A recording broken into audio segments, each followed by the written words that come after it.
Nós que somos arminianos, assembleianos, com muito orgulho, para a glória de Deus, tem assembleiano aí, diga glória a Deus, aleluia, com muita felicidade, defenda a minha Assembleia de Deus. E o fato é que nós que cremos nisso, nós cremos que será uma semana de 7 anos, e 3 anos e meio de tribulação, 3 anos e meio de grande tribulação, 3 anos e meio em que o anticristo faz aliança com as nações da terra, inclusive com Israel. O templo é reconstruído, mas no final dos 3 anos e meio, ele exige adoração no templo, há um rompimento dos judeus com o anticristo.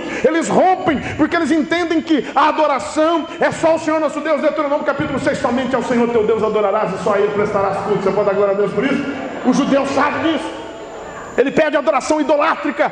É dado o falso profeta dá poderes a uma estátua que fala, gente, eu estou correndo demais, viu? Desculpa, mas é que não dá para falar tudo com detalhes. Eu estou fazendo uma apanhada aqui bem corrido. E aí depois desses 3 anos e meio, o mundo se volta contra Israel. O mundo se volta contra Israel. Sabe que eu tenho muita esperança com o Brasil? Pode me chamar de fundamentalista, pode me chamar de ignorante, pode me chamar de pastorzinho pentecostal, pode falar o que quiser, eu não ligo não. Eu acredito na palavra de Deus. Quem acredita na palavra de Deus? Glória a Deus, aleluia. Você sabia que enquanto eu estou pregando agora você está sendo curado? Você sabia disso? O pastor Márcio estava pregando aqui, tinha gente que estava sendo curada. Aleluia. Você tem dúvida disso? Sabe que a Bíblia diz? A palavra é tão poderosa que a Bíblia diz em Provérbios capítulo 4, do verso 20 até o verso 22: Filho meu, atenta para as minhas palavras, as minhas razões inclina os teus ouvidos, não as deixe apartar-se dos teus olhos, guarda-as no meio do teu coração, porque as minhas palavras são vida para os que as acham e saúde para o seu corpo. Enquanto eu estou pregando aqui, você está sendo curado pelo poder da palavra. Na eternidade você está sendo curado.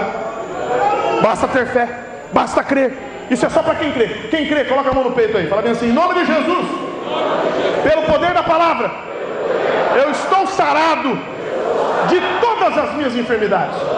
Oh, eu recebo essa palavra. Diga glória a Deus, aleluia. E quem recebe? Quem crê? A palavra tem poder. E sabe o que a palavra diz? A palavra diz bem assim: prosperarão aqueles que te amam, Jerusalém. E nós vivemos uma época em que o presidente do Brasil, vou dizer só as iniciais, Luiz Inácio Lula da Silva, não prestou homenagem lá no monumento do Holocausto, mas foi levar flores para a autoridade palestina. E nós estamos vivendo uma época em que um presidente que é muito contestado, ele chega na presença do mundo e diz bem assim: eu amo Israel. Diga glória a Deus, aleluia. Isso tem significado espiritual. Isso tem significado espiritual. Isso tem significado diante de Deus, porque ele representa o Brasil. Ele nem sabe, ele é um Ciro, ele é um homem que nem sabe o que está fazendo, mas de Deus para conduzir o Brasil a defender Israel, a estar do lado de Israel, a orar com Israel, e se preciso for, a gente luta com Israel.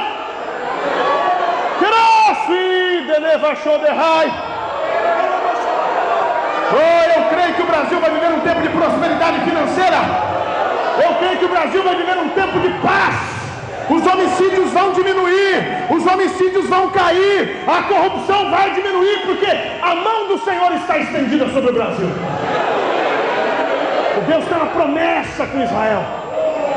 Oh, estou sentindo a presença de Deus. Você quer ver a prova disso? Jesus vai vir, sabe para quê? A segunda fase da vinda dele é no final dos 7 anos, é para livrar Israel. Ele vem para defender Israel. As nações da terra vão se mobilizar no Vale do Armagedon. Vai haver uma grande batalha. Israel vai estar acuado. Israel vai estar impelido nos cantos, sem proteção, sem a graça, condenado. E aí o Senhor vai descer do céu. E aí vai ser lindo demais, viu? Oh, eu vou até dar uma paradinha um pouquinho aqui. Vamos para Romanos capítulo 11. Vamos ler juntos? Romanos capítulo 11. Oh, palavra maravilhosa é a palavra de Deus. Nem parece que eu estava passando mal o dia inteiro hoje. Parece que eu estou novinho. Para a glória de Deus. Capítulo 11, verso 25 de Romanos. Porque não quero, irmãos, que ignoreis este segredo, para que não presumais de vós mesmos. Sabe que às vezes a gente da igreja, a gente é muito presunçoso, né? A gente não pode ficar presunçoso, não. A gente não pode esquecer dos nossos irmãos de Israel. Sabe por quê? A Bíblia diz em primeira, a gente fica muito presunçoso. Evangelho de João, capítulo 1, verso 11, verso 12. Ele veio para o que era seu. Viu? Bem feito. É assim não. Sabe por quê? Embora eu e você a gente seja infiel, ele sempre permanece fiel. Ele não pode negar-se a si mesmo. Deus é fiel. Deus é fiel à igreja e Deus é fiel a Israel. Embora Israel não tenha sido fiel a ele. Ele veio para que era seu, os seus não receberam, mas a todos quantos receberam, deu-lhes o poder de serem feitos filhos de Deus. Então não presumais de vós mesmos que o endurecimento veio em parte sobre Israel, até que a plenitude dos gentios haja entrado. Você pode dar glória a Deus por isso? Sabe por que Deus endureceu Israel? Porque Ele nos ama.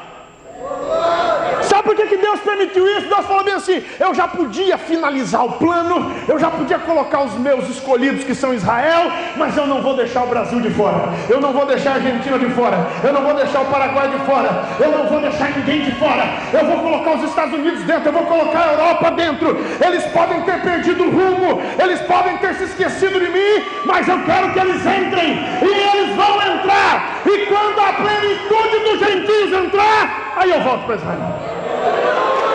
Oh Deus tremendo, maravilhoso. E assim todo Israel será salvo, como está escrito: de Sião virá o libertador, e desviará de Jacó as impiedades, e este será o meu concerto com eles, quando eu tirar os seus pecados. Assim que quanto ao evangelho são inimigos por causa de vós, mas quanto à eleição, amados por causa dos pais. Você pode dar glória a Deus, aleluia. Deus fez uma promessa para Abraão. Deus falou bem assim: olha, a sua geração será tremenda como a areia da praia. Mas não vai ser só de Israel. Por isso que a Bíblia diz em Gálatas capítulo 3, verso 7: todos os que são da fé são filhos de Abraão. Quem tem fé? Diga glória a Deus, aleluia aqui. Nós somos filhos de Abraão. Nós somos filhos dele, filhos espirituais dele. Mas os judeus são filhos dele na carne. E Deus não vai abandonar a carne, Deus não vai abandonar nenhum dos concertos, nem o concerto genético, nem o concerto espiritual. Ele não vai abandonar aqueles que Ele chamou na carne, e não vai abandonar nós que chamou no espírito. Aí a segunda vinda de Cristo, olha, eu queria poder, será que dá tempo da gente ler? Vamos para Apocalipse 19? Vamos lá. Oh, olha que coisa linda. Israel passando uma dificuldade danada. Satanás contra Israel. Capítulo 19 de Apocalipse, verso 11. E viu o céu aberto, e eis um cavalo branco. O que estava sentado sobre ele chama-se Fiel e Verdadeiro, e julga e peleja com justiça. Glória a Deus, aleluia. Você sabe quem é ele, né? Ele é Jesus. Os seus olhos eram como chama de fogo. Sobre a sua cabeça havia muitos diademas, muitas coroas, e tinha um nome escrito que ninguém sabia senão ele, e estava vestido de uma veste salpicada de sangue, e o nome pelo qual se chama é a palavra de Deus. E seguiam-no os exércitos que há no céu, em cavalos brancos, e vestidos de linho fino, branco e puro, e da sua boca saía uma aguda espada, para ferir com ela as nações, e ele as regerá com vara de ferro.